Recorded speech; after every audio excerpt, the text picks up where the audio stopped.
Je vous demande tous de rester avec nous, car dans quelques minutes, nous allons avoir une conversation avec la ministre du Logement, Emmanuelle Wargon, en duplex depuis Paris, ainsi que Olivier Saleron, le président donc de la FFB. Mais tout de suite, je vous propose de découvrir en quoi les impératifs écologiques vont avoir un impact fort sur nos logements, nos villes, et évidemment sur l'ensemble du secteur du bâtiment. On en parlait il y a un instant, mais regardez ce film, c'est extrêmement intéressant. C'est un reportage de Frédéric Castagnède. Merci.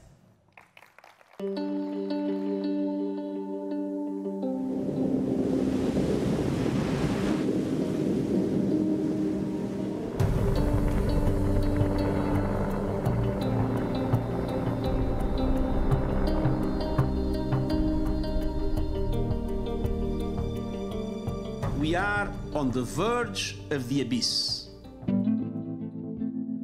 Depuis 2015, depuis la COP21, la France est engagée sur une neutralité carbone à 2050. Donc ça veut dire diviser par 6 nos émissions, par 6. Donc on a aujourd'hui l'effort à faire porter sur différents secteurs, la mobilité, la construction. La construction, c'est 20% des émissions aujourd'hui. Donc il y a un effort qui sera demandé. Ce qui est attendu de chacun des membres en fait, de la filière bâtiment, c'est faire sa part dans la grande lutte contre le changement climatique et passer au prisme de cette logique d'économie d'énergie et de décarbonation du parc, tous les gestes et tous les actes qu'on peut avoir. Le taux de renouvellement du parc par le neuf, c'est 1% chaque année. Donc travailler sur la rénovation des bâtiments, c'est un enjeu qui est prioritaire. Un des premiers enjeux, c'est l'éradication de 4 à 5 millions de passoires thermiques.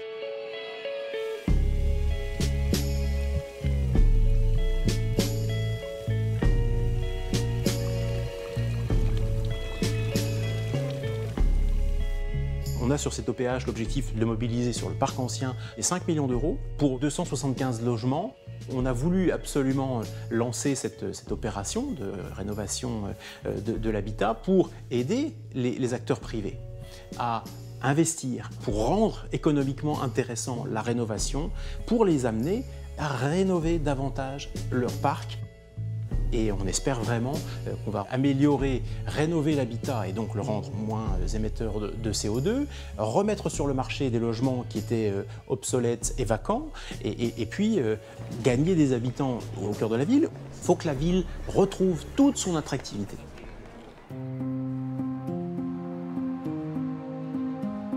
Nous, on est très favorable à la rénovation globale, qui est la plus lourde, donc la plus coûteuse, mais la plus efficace.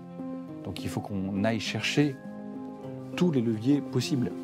Donc c'est vrai que l'enveloppe extérieure, l'isolation est très impactante. On a le sujet des portes et fenêtres.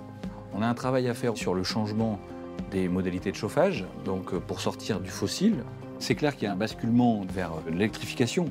On va vers la disparition du gaz fossile, faussement naturel à terme, et en même temps, pas fermer la porte au gaz renouvelable. Pour l'instant, ça ne fonctionne pas encore très bien, la rénovation globale. C'est beaucoup d'argent à sortir tout de suite. On parle de 50 000 à 60 000 euros pour une maison individuelle. C'est un temps de retour sur investissement qui est long. La stratégie nationale bas carbone, elle nous dit qu'il faut 700 000 rénovations globales à partir de 2030, chaque année. Aujourd'hui, on est bien en dessous de ces chiffres-là. On parle de 40 à 50 000 rénovations par an. Donc on se rend compte qu'il va falloir faire un effort très important sur ce sujet. Dans la transition écologique, on sait aussi qu'il y a la question de réduire les consommations foncières qui, ces dernières années, ont été extrêmement importantes, excessives. Le sujet sur lequel on a le plus investi depuis que je suis élu, c'est le sujet de la réhabilitation, de la requalification de l'héritage de notre histoire industrielle qui a commencé au début du 19e et qui a laissé des friches un peu partout. Lorsque j'ai été élu, il n'y en avait plus d'une douzaine dans la ville de Charleville-Mézières. Alors la Macérienne, c'est un parfait exemple, un site de plusieurs hectares, une ancienne fonderie avec des bâtiments industriels classés absolument magnifiques. Donc le travail de l'agglomération, là, ça a été dépollué entièrement. Et donc, on va commencer à remettre de la vie, à réhabiliter ces bâtiments et à y installer de nouveaux occupants et à lui donner une visée économique et touristique et culturelle. C'est là que s'est installé le Festival du Cabaret Vert. Donc c'est un site emblématique de notre volonté de reconstruire la ville sur la ville. On va continuer ce travail-là de Rénovation du passé et puis de construction. Dans le mandat précédent, notre principal chantier, ça a été la réalisation d'un campus universitaire. Là aussi, on a voulu être dans cette logique de la transition écologique. Un des enjeux typiquement pour le neuf, c'est de se sourcer avec des matériaux locaux, de trouver peut-être plus de biosourcés, donc de tisser un écosystème de professionnels qui sont capables de bâtir avec des normes environnementales importantes. Il y a une norme nouvelle qui s'appelle la RE 2020 qui va quand même redéfinir la question de l'enveloppe, de la construction, avec un appel aux matériaux biosourcés, au bois plus marqué, l'isolation par la paille, par le chanvre, des choses comme ça. On essaie de promouvoir de plus en plus des matériaux biosourcés ou de la valorisation, du recyclage, du réemploi de matériaux qui ont déjà été mis sur le marché et dont la facture carbone a été émise. Ça va changer, je pense, la philosophie, parce qu'on va devoir aborder tous ces chantiers aussi dans une réflexion un peu de frugalité. Alors on vient de voir dans ce film que des questions majeures se posent pour les Français, mais aussi pour la filière du bâtiment. Ces questions concernent notamment la rénovation et la construction dans des normes beaucoup plus écologiques.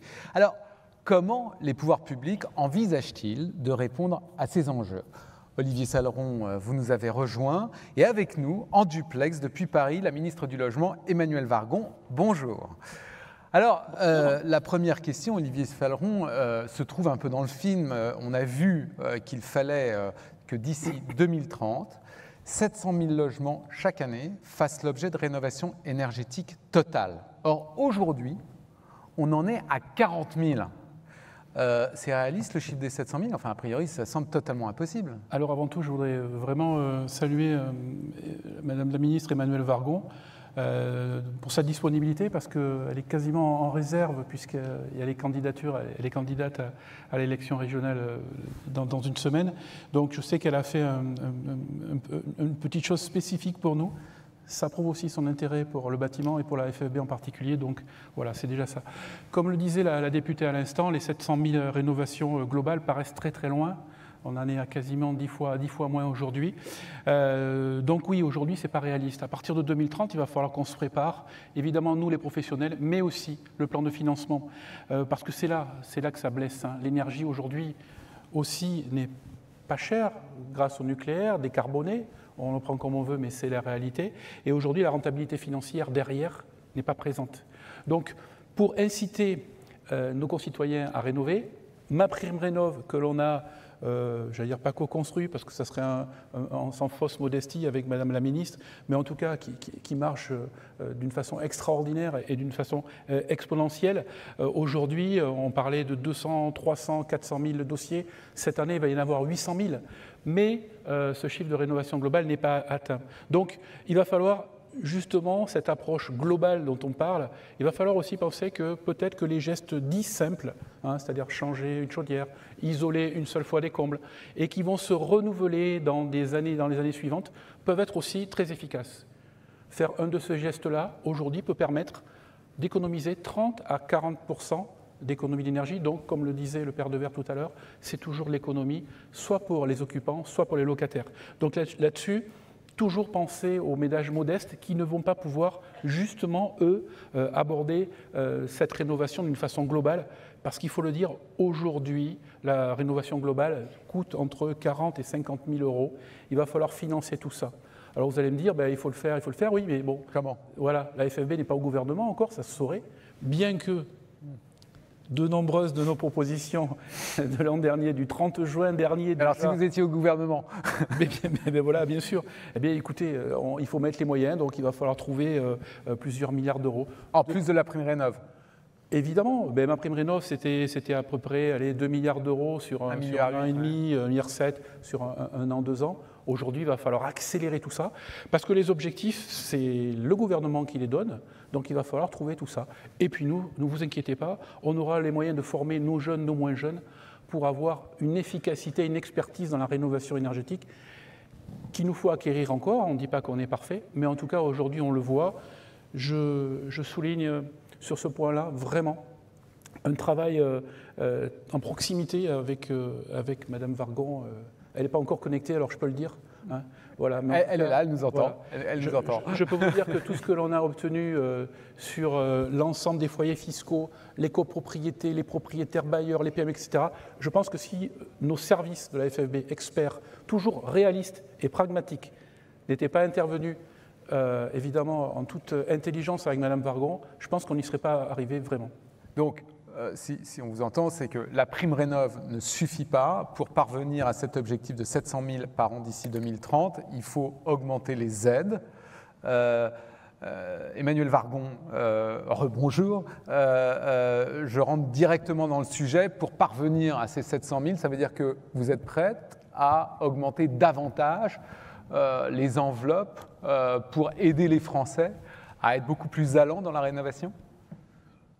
Bonjour d'abord, et je voudrais saluer à mon tour Olivier Saleron et toute l'assistance. Effectivement, ça n'était pas possible pour moi de venir à Lyon aujourd'hui, mais du coup, je suis ravie de pouvoir avoir cet échange dans ce format de visio. Je voudrais repartir de ce que disait Olivier Saleron. Je crois qu'on n'a jamais fait autant pour la rénovation énergétique. Et on l'a fait en co-construction totale avec les acteurs, et c'était indispensable. C'est comme ça qu'est née ma prime rénov', pour tirer le meilleur des aides précédentes qui étaient les aides de l'ANA et du crédit d'impôt, pour aller plus vite, pour créer une aide plus simple, plus juste, plus rapide. Et c'est vrai que ma prime rénov' marche remarquablement bien. Lancée au 1er janvier 2020, on a fait 200 000 dossiers déposés l'année dernière et on sera, comme le disait Olivier Saleron, autour de 800 000 cette année. Donc c'est vraiment un très grand succès. Et ça montre l'intérêt des Français pour la rénovation. Les propriétaires sont finalement tous mobilisés, quelles que soient les classes sociales, pour rénover leur logement parce qu'ils savent que ça sera plus de confort pour eux, que ce sera aussi des économies d'énergie. Et puis par ailleurs, c'est bon pour la planète et c'est un argument qui porte de plus en plus et ça crée de l'emploi. Alors là, cette année, sur ma prime rénov', la dépense globale, l'ordre de grandeur, elle sera supérieure à 2 milliards. On avait budgété initialement autour de 2 milliards. On sera probablement à plus. C'est une bonne nouvelle parce qu'on accompagne une montée en charge. Après, sur le nombre de rénovations et le type de rénovation.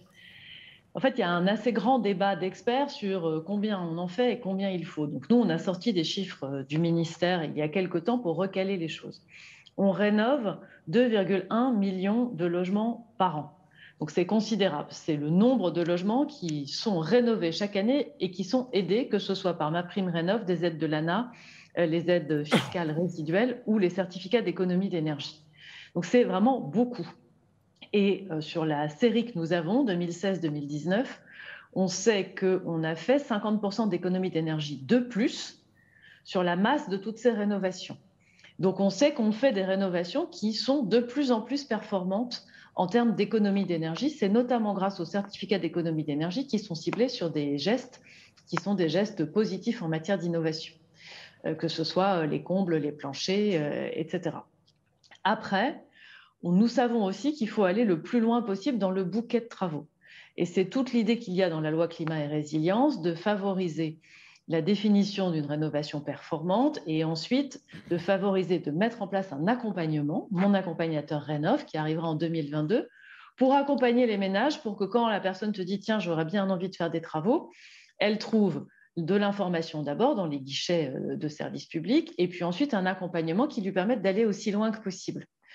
Après, en termes de moyens budgétaires, oui, il faudra que non seulement en 2021, en 2022, grâce au plan de relance, mais même après, cette politique soit accompagnée dans le long terme. Et en termes d'accompagnement, qu'on accompagne de plus en plus de ménages dans cette rénovation de plus en plus exigeante et de plus en plus de qualité. Mais je pense, comme l'a dit Olivier Saleron, qu'il ne faut pas opposer la rénovation par geste dit simple et la rénovation globale et performante. Parfois, on ne fait pas tout en une seule fois. Parfois, ce n'est pas possible de tout faire en une seule fois, y compris financièrement. On travaille aussi sur le financement du reste à charge avec les banques. Et donc, progressivement, on va tirer le bouquet de travaux vers là où on a besoin. Mais sur la rénovation des logements et des bâtiments, par rapport à notre stratégie nationale bas carbone, on est aujourd'hui à 1,5% d'économie d'énergie par an sur le parc existant, c'est-à-dire dans la trajectoire, entre 2018 et 2023. En revanche, on sait qu'après 2023, il faut encore accélérer. Donc, est-ce qu'il faut mettre plus? Il faudra continuer à mettre des moyens substantiels de l'État et d'ailleurs des collectivités pour accompagner cette politique parce qu'elle est totalement gagnant-gagnant. Vous les avez estimés, ces besoins? Non. Pour l'instant, on accompagne MaPrimeRénov'. On va aussi accompagner la mise en place de cet accompagnateur Rénov' l'année prochaine. Comme vous le savez, nous avons validé techniquement la trajectoire des certificats d'économie d'énergie, ce qui s'appelle la 5e période. C'est un peu technique, mais c'est en gros la masse des certificats d'économie d'énergie et la partie qui ira vers l'efficacité énergétique. Donc là, on a de la visibilité. Les trajectoires budgétaires.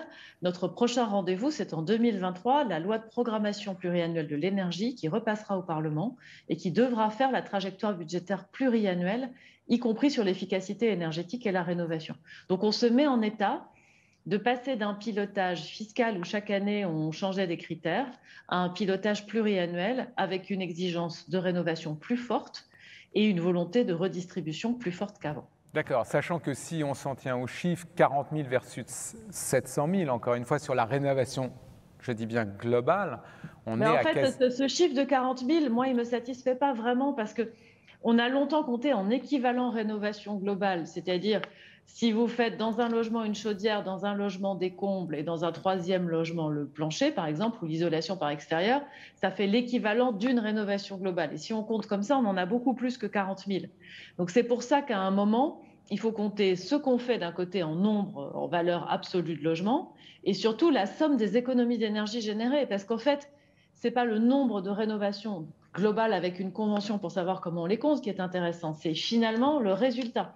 On fait tout ça pour faire des économies d'énergie et améliorer le confort. Mais donc, de votre point de vue... Moi, c'est ce chiffre-là que je trouve le plus intéressant. Les TWh évités chaque année. Donc, de votre point de vue, la trajectoire bas carbone avec une première étape à 2030, sur le rythme aujourd'hui, va arriver à son terme en 2030 dans des conditions tout à fait identiques à celles que vous aviez prévues. De mon point de vue, le morceau de trajectoire qu'on a déjà défini, 2018-2023, on est globalement dans la bonne trajectoire. Notre trajectoire s'accélère à partir de 2023, ça veut dire qu'il faut faire plus. C'est aussi la période dans laquelle rentre progressivement en vigueur l'interdiction de location des passoires thermiques F et G. Si on arrive à faire des rénovations performantes au sens de la loi climat et résilience sur toutes les passoires thermiques et qu'on continue la trajectoire qu'on voit se dessiner sous nos yeux avec MaPrimeRénov' et les certificats d'économie d'énergie, en gros, on y sera. Et après, si on fait un peu moins de passoires thermiques et un petit peu plus d'autres logements, on y sera peut-être aussi. Donc c'est cette trajectoire qu'il faut qu'on dessine pour la période 2023-2030 et c'est la loi de transition écologique sur la programmation pluriannuelle de l'énergie de 2023 qui chiffrera cette trajectoire. Mais en tout cas, depuis 2 ans, l'effort fait est considérable et l'effort fait nous montre que c'est possible. C'est ça que je veux dire. On est en capacité de montrer qu'on saura faire. Olivier Saleron. Donc sur la rénovation énergétique, évidemment, bon, une grande satisfaction. Hein. On a parlé de choses qu'il faut améliorer, évidemment, mais une très grande satisfaction. On le voit d'ailleurs en 2020, 60% du chiffre d'affaires du bâtiment et de la rénovation ou rénovation énergétique a pris le pas un petit peu sur le neuf. Je vous fais un clin d'œil, vous savez pourquoi. Ce qui n'est pas très technique pour nous, parce qu'il n'y a que des spécialistes, c'est les certificats d'économie d'énergie. Et vous savez bien, Madame la Ministre, cher Emmanuel, avec toute la force avec laquelle je conteste ces 6 mois de moins octroyés au C2E sur l'isolation, sur les chaudières, qui ont été rabiotés du 1er janvier 2022 au 1er juillet 2021, c'est-à-dire dans quelques jours.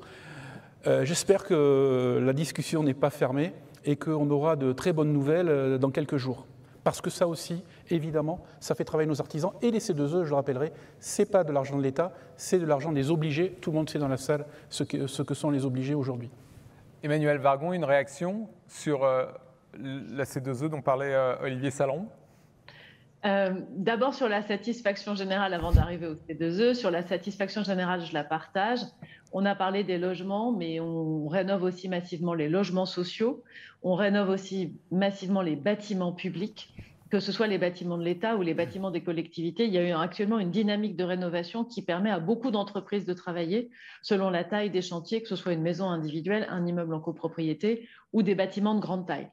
Sur les certificats d'économie d'énergie, on a fait quelques compromis, c'est normal.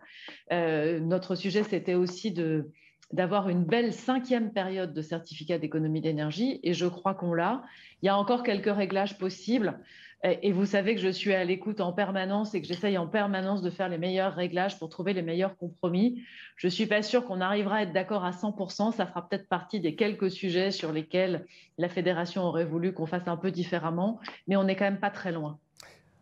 Alors, ce matin, on a abordé la question sensible de la relance du marché du neuf. Et le sujet est assez complexe, dans un contexte de frein, d'un côté sur les permis de construire et de réticence à la densification des villes. Olivier Saleron, comment vous voyez la situation? Est-ce que vous avez des solutions pour vous adapter à ces sujets? Oui, alors sur la construction neuve, on ne va pas refaire la table ronde précédente. Je crois que Madame la Ministre a pu la voir aussi. Construire, c'est bien pour nos concitoyens. Donc construire neuf, on en a besoin. On a bien vu, tout le monde était d'accord autour de la table avec différentes méthodes. Construire plus malin, mais il faut construire pour ces centaines de milliers ou ce million ou plus de logements de nos concitoyens qui sont indignes, donc il faut les loger d'une façon digne, en construction bois, en construction ce que l'on veut, en chambre, en terre, tout ce qu'on veut. En tout cas, il faut y arriver. Construire, c'est bien, nous c'est ce qu'on dit, c'est social, c'est sociétal, et puis c'est 10% du PIB de la France. Si le bâtiment s'écroule à un moment, eh bien, on en tirera les conséquences. Comme à ce premier trimestre où on voit que le PIB français, finalement, n'est pas tout à fait aux attentes, et on voit qu'il est grévé par un ralentissement de la construction, donc du bâtiment, et là-dessus, il va falloir agir très très vite. Comment très vite, comme se mettre autour de la table.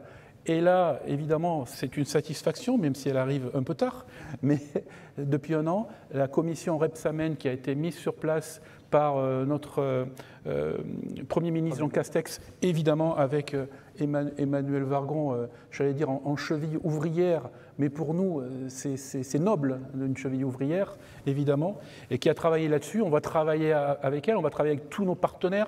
Tout à l'heure j'étais avec la FPI, l'ESH, Action Logement, je répète, etc. Voilà, il va falloir qu'on arrive groupé.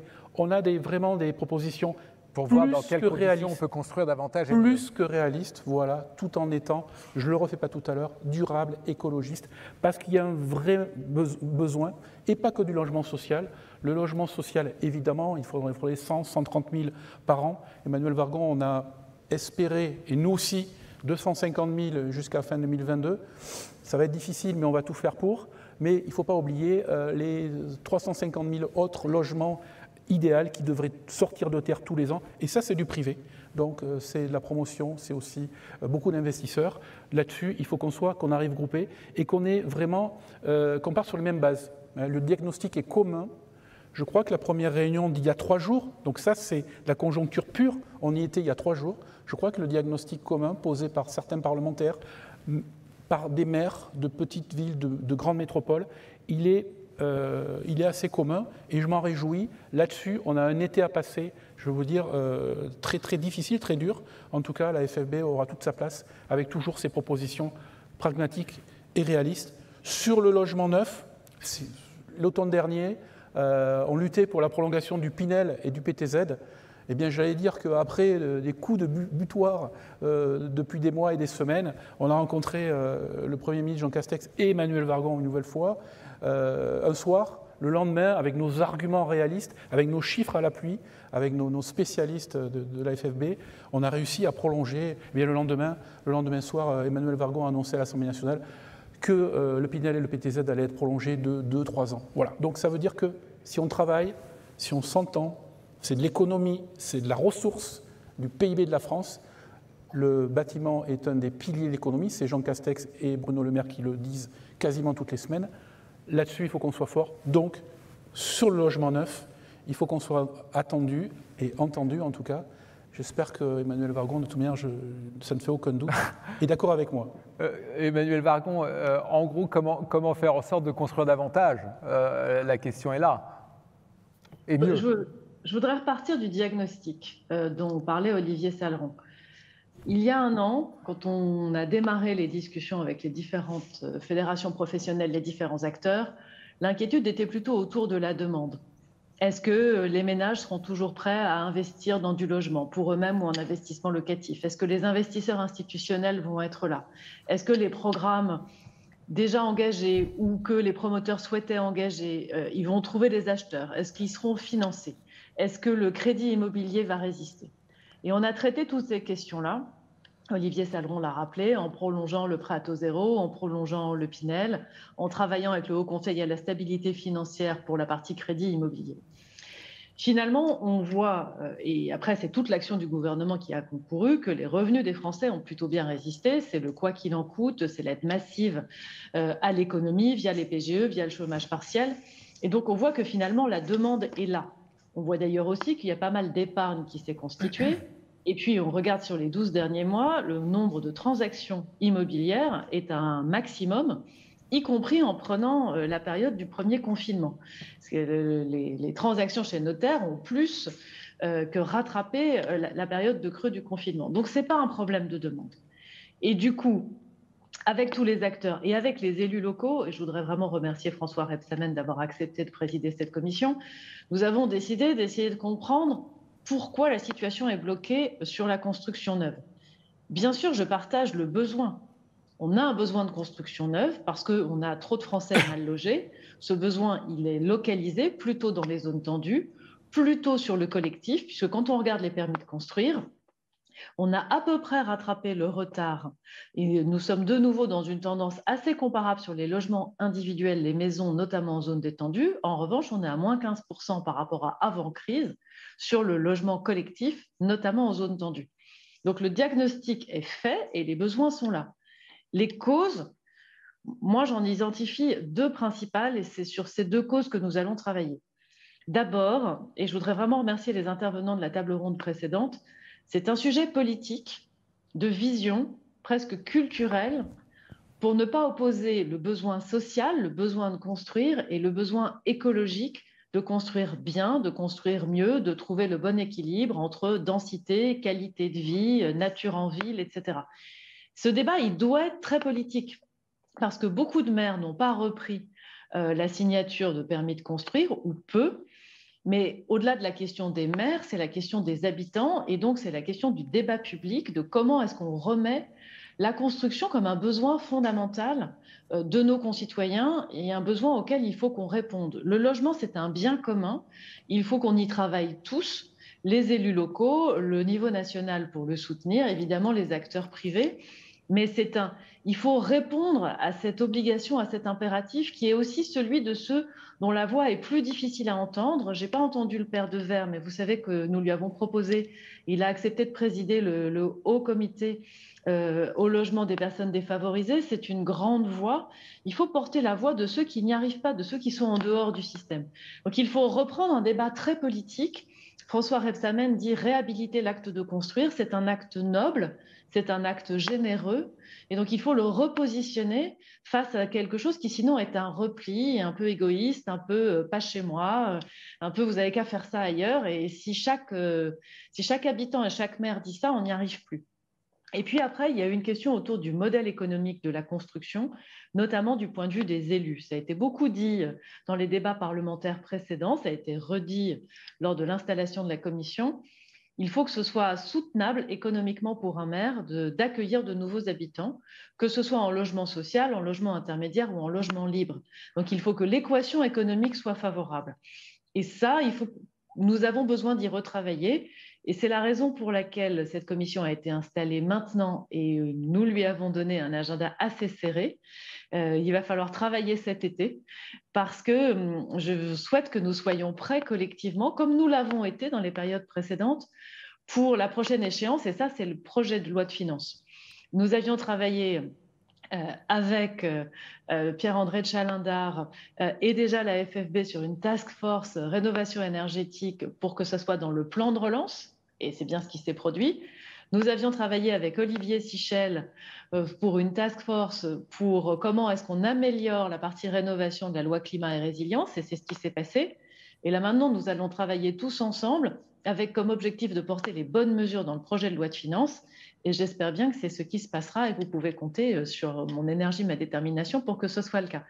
Donc cette partie-là a vocation à être traduite dans des mesures financières ou fiscales qui permettent de traiter ce sujet modèle économique. Mais derrière, je le redis vraiment parce que je pense que c'est important, c'est notre vision même de pourquoi construire qui doit être re-questionnée. Parce que finalement, s'installe une petite musique dont on n'a plus vraiment besoin et ce serait mieux pour la planète qu'on arrête. On a toujours besoin et on sait construire écologiquement pour la planète, que ce soit la RE 2020 ou des modes d'aménagement qui ne consomment pas trop d'espace et pas trop de terre naturelle. Et ça, il faut que nous arrivions à en convaincre nos concitoyens. Alors, il y a une question d'actualité en ce moment qui est brûlante, qui touche alors tout le monde, les ménages et aux avant-postes les entreprises. C'est la question de la pénurie des matières premières et de l'inflation des matériaux. Olivier Salleron, en quoi ce sujet devient-il préoccupant ? Alors écoutez, on vient de parler de plusieurs satisfactions de l'activité économique du bâtiment qui aujourd'hui va plutôt pas mal. La seule chose qui se passe, et on le sait, avec un dérèglement mondial, par certains continents qui ont redémarré beaucoup plus vite que le nôtre et que la vieille Europe, aujourd'hui on a une flambée des prix extraordinaire, inédite. On dit que depuis 1945, moi je dis depuis tout temps moderne en fait. Et donc nos artisans et entreprises du bâtiment se retrouvent confrontés à des hausses quasi hebdomadaires de matériaux, de prix de matériaux. Le bois, 10, 15, 20, 30, 100% sur certaines bois de structure encore il y a quelques semaines. Et le problème, c'est qu'on n'arrive pas à voir la fin, on n'arrive pas à voir le bout du tunnel, en tout cas on n'arrive pas à voir le pic. Donc on s'était dit c'est une conjoncture, ça va revenir avant l'été, avec aussi d'autres matériaux, j'ai parlé de l'acier ou des choses comme ça, le PVC, enfin, on est tous concernés. Aujourd'hui, non seulement il y a une hausse, mais il y a un risque grave de pénurie, on en parlait encore hier soir en comité d'urgence, il y a des sociétés, il y a des entreprises qui vont devoir arrêter les chantiers, donc bloquer les chantiers. Il y a 30% des chantiers qui risquent d'être bloqués avant la rentrée prochaine de septembre, faute de matériaux. Ce qui serait quand même dramatique, parce que le bâtiment aujourd'hui fonctionne à 110, 120%. On embauche, depuis l'année dernière, depuis un an, 48 000 salariés de plus. Vous voyez, j'avais dit 150 000 à la fin 2023. On va peut-être... Je touche du bois d'ailleurs, je touche ma tête, il n'y en a pas ici. Mais voilà, 48 000 salariés de plus 10, plus 12% d'apprentissage. Et là, aujourd'hui, on risque d'être bloqué. Donc 30% des chantiers non seulement arrêtés, mais derrière, c'est des bilans d'entreprise catastrophiques. C'est des défaillances d'entreprise, c'est des redressements, c'est des liquidations peut-être directes, parce que certaines entreprises, non seulement vont arrêter les chantiers, mais d'autres ne vont pas en commencer d'autres, parce qu'ils ont remis des prix avant cette crise de la hausse des matériaux, et donc on ne pourra pas y survenir. Donc, il vaut mieux arrêter tout de suite plutôt que de continuer un chantier à perte et de déposer le bilan ou carrément une défaillance totale de l'entreprise dans 1 an, dans 2 ans. C'est pour ça que nous sommes allés voir monsieur le ministre de l'économie, Bruno Le Maire et Alain Griset, il y a à peu près 3 semaines. Très vite, il nous a mis le gel des pénalités de retard sur les chantiers d'État et dans le public, une recommandation forte. On a signé aussi avec le président des départements, Dominique Bussereau, exactement la même chose, et lui a rajouté une certaine indexation des prix au cas par cas, ce qui est très difficile. Aujourd'hui, il va falloir sauver nos entreprises. Le bâtiment, je le dis, a eu des mesures d'accompagnement pour la société française, la rénovation énergétique, etc. On espère pour la construction neuve, pour le bien de l'économie française, mais le bâtiment n'a pas été aidé plus que ça, comme d'autres secteurs.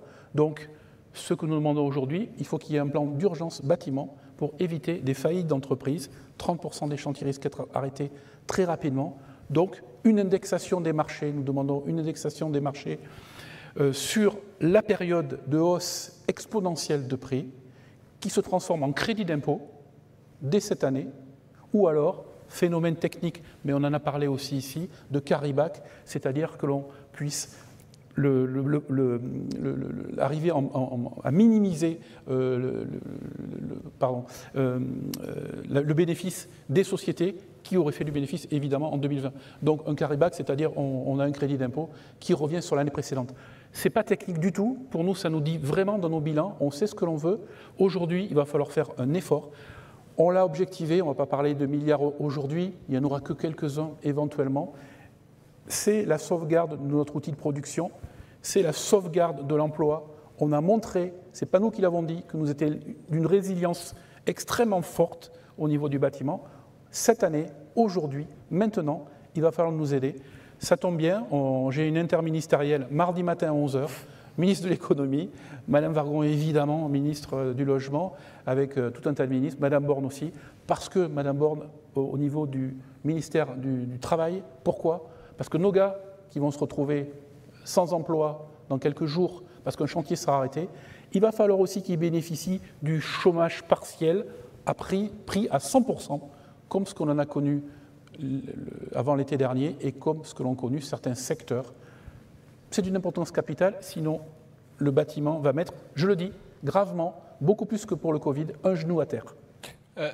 Plan d'urgence, Emmanuel Wargon, plan d'urgence, crédit d'impôt, notamment chômage partiel prolongé. Est-ce que vous pensez que ce sont les bonnes mesures pour éviter que le blocage, comment dirais-je, ne s'empire? Alors, on ne va pas faire la réunion de mardi avant la réunion de mardi, puisque, comme l'a dit Olivier, c'est un sujet vraiment de coordination interministérielle. C'est un sujet sur lequel il faut qu'on travaille avec le ministère de l'économie et des finances et avec le ministère de l'Emploi. Je peux vous dire l'intention que nous avons, qui est évidemment d'accompagner le secteur du bâtiment pendant que cette crise va durer. Cette crise, c'est une crise mondiale de pénurie des matériaux, qui d'ailleurs ne s'applique pas qu'au bâtiment, parce qu'on a d'autres secteurs économiques qui sont à peu près dans la même situation.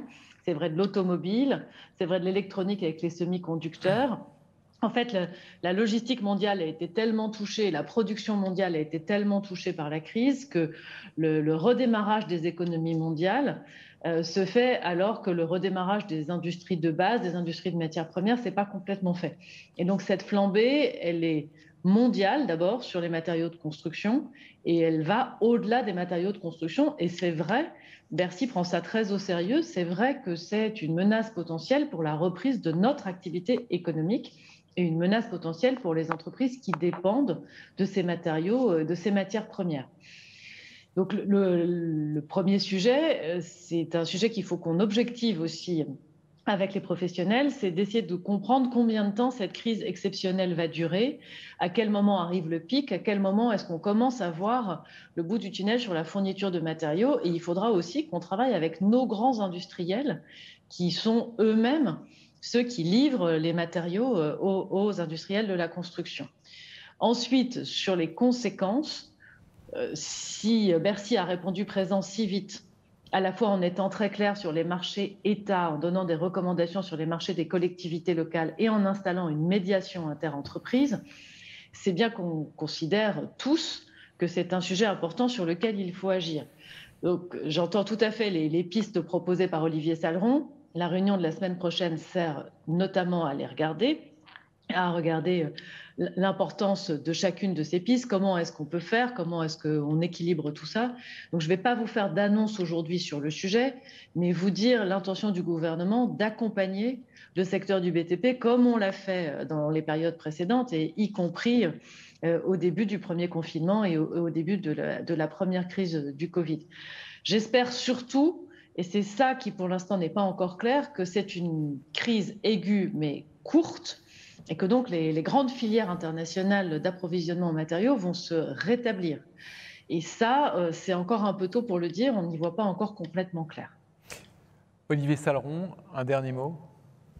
Mais écoutez, moi ce que je voulais dire, c'est que déjà j'avais une grande proposition quand je vois Emmanuel Wargon avec le ministère de la Transition écologique derrière elle écrit « J'aimerais bien qu'un jour, ça existait, qu'il y ait un grand ministère de la construction » et qui soit directement à côté du ministère du Budget, c'est-à-dire dans Bercy. Ça faciliterait beaucoup les choses, parce que, voilà, on a...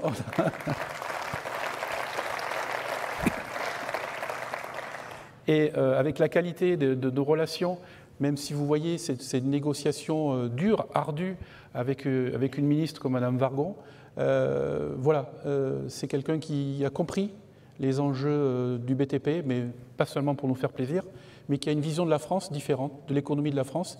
Et je crois qu'on a trouvé en Madame Wargon une interlocutrice avec laquelle on va pouvoir bien travailler, et j'espère, pendant de nombreuses années avec elle. Emmanuel Wargon, une conclusion peut-être ? Merci, je vais remercier Olivier Saleron et puis je vais vous remercier aussi, cher Guy. Moi, c'est ma méthode de travail. On travaille ensemble, on n'élude pas les difficultés, on se dit les choses. J'essaye de comprendre les interpellations, les questions posées, les demandes. J'essaye de trouver ce qui me paraît être l'intérêt général, c'est mon rôle. Et je défends ce ministère. Alors, il est certes rattaché au sein du ministère de la Transition écologique, mais ça montre aussi qu'on n'oppose pas le logement et l'écologie. Et parfois, pour obtenir des arbitrages de Bercy, c'est pas plus mal d'être en dehors. En tout cas, comptez sur moi pour défendre ce ministère dans les discussions avec Bercy sur tous les sujets et auprès de Matignon et de l'Élysée. En tout cas, merci infiniment pour cette discussion. C'était extrêmement intéressant. Merci Emmanuelle Wargon d'avoir participé à cet échange. Merci Olivier Saleron. Nous vous retrouvons à 14h15 précise pour une après-midi qui s'annonce également assez inspirante. À tout à l'heure.